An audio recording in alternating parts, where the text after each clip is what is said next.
Property Law Pas FM bersama Erwin Kalau dari Erwin Kalau & Co. Property Lawyers. Mitra bisnis Pas FM, saya Erwin Kalau.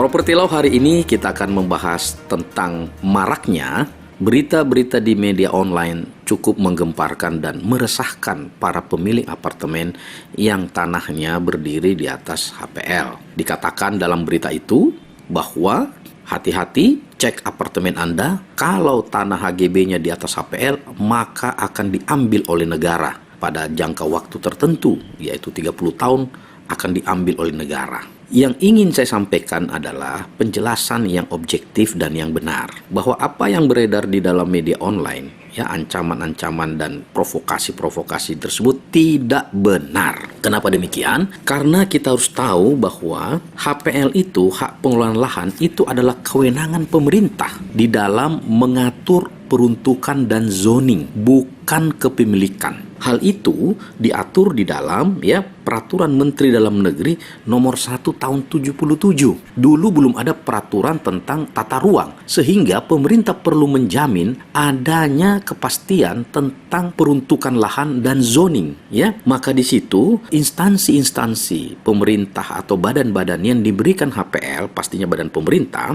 itu mempunyai kewenangan untuk merencanakan peruntukan dan menggunakan tanah yang bersangkutan atau menggunakan untuk keperluan usahanya sendiri, misalnya Pelindo, ya, beberapa untuk daerah kerja laut itu dikasih, tapi bukan berarti memiliki. Yang ketiga adalah menyerahkan bagian-bagian tanah itu kepada pihak ketiga untuk dikelola dan dimanfaatkan, dengan catatan HPL ini mengontrol peruntukan lahannya. Misalnya saja, saya kasih contoh misalnya Kemayoran, itu HPL, itu BPKK, itu di bawah Seknek. Kepresnya di situ berbunyi untuk daerah kawasan bisnis internasional dan fasilitasnya. Tentunya ada perkantoran, ada apartemen, boleh. Nah, yang tidak boleh kalau di bisnis internasional, kalau Anda bikin di situ pabrik, tentunya rekomendasi. Jadi, yang saya mau beritahu poin pertama adalah pemegang HPL itu atau HPL itu tujuannya untuk mengontrol peruntukan lahan tersebut supaya tidak bertentangan. Nah, makanya setiap perpanjangan nanti HGB-nya, misalnya apartemen Anda itu ada HGB tanah bersamanya diperpanjang, rekomendasi ini wajib diberikan, ya. Tapi akan dicek itu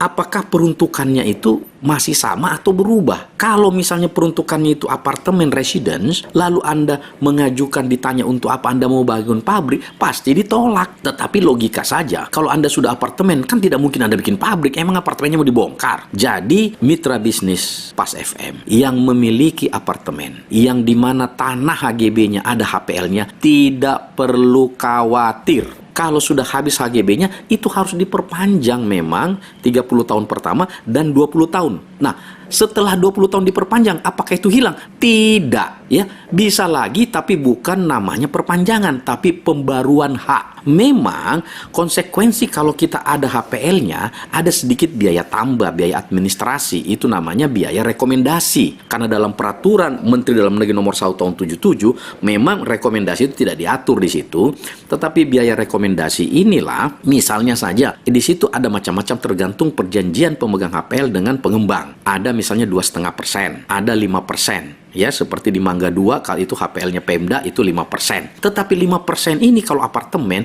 itu Anda tidak tanggung sendiri, tapi ditanggung bareng-bareng. Karena HGB itu merupakan tanah bersama, ya. Jadi kalau tanah bersama itu berarti, ya, kita nikmati bersama-sama dan kita tanggung jawab bersama-sama. Jadi tidak perlu khawatir, ya. Jadi mudah-mudahan mitra bisnis Pas FM, pembicaraan kita hari ini yang sangat singkat ini bermanfaat, paling tidak menghilangkan kekhawatiran dan keresahan mitra bisnis yang mempunyai apartemen di tanah ada HPL-nya. Begitu mitra bisnis. Jadi oleh karena itu, kehadiran kami di Pas FM ini guna menjawab permasalahan-permasalahan atau persoalan-persoalan hukum khususnya di dunia properti. Karena saya yakin mitra bisnis semua punya properti. Sekian, saya Erwin Kalau. Sampai jumpa di episode akan datang. Terima kasih.